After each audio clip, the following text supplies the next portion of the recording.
लमहर पिचकारी मोट धार रंगमा डालले हो गानी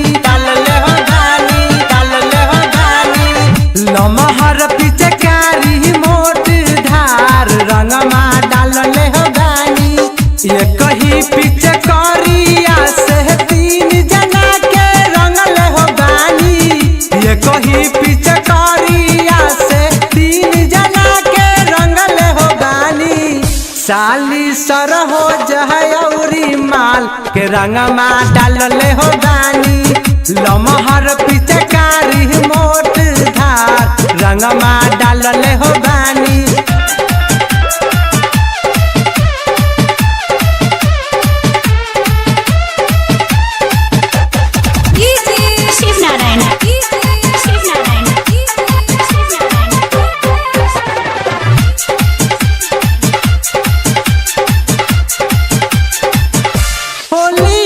चोलिया पेन के जब जब देखाइला हंस के निहारे मुहावा ढूंढ के जब निकालीला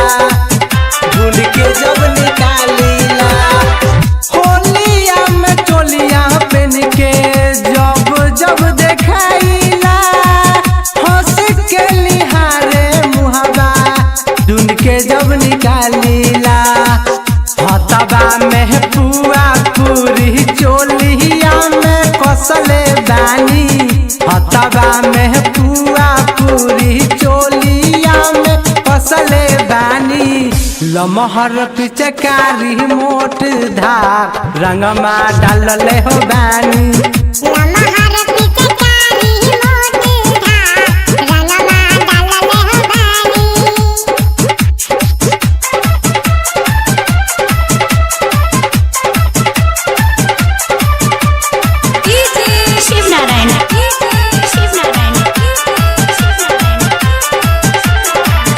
छठ से निकल जाला होलिया में टोलिया।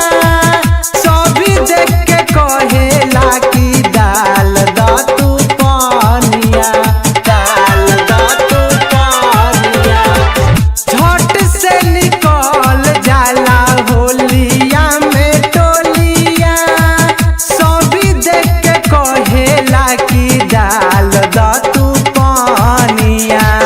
कुंदनया नमोल के गलिया रंगमा लगा के काटले हो बानी। कुंदनया नमोल के गलिया रंगमा लगा के काटले हो बानी। लमहर पिचकारी मोट धार रंगमा डालले हो बानी। लमहर पिचकारी मोट धार रंगमा डालले हो बानी। ये कही पिचकारिया से तीन जना के रंगले हो बानी।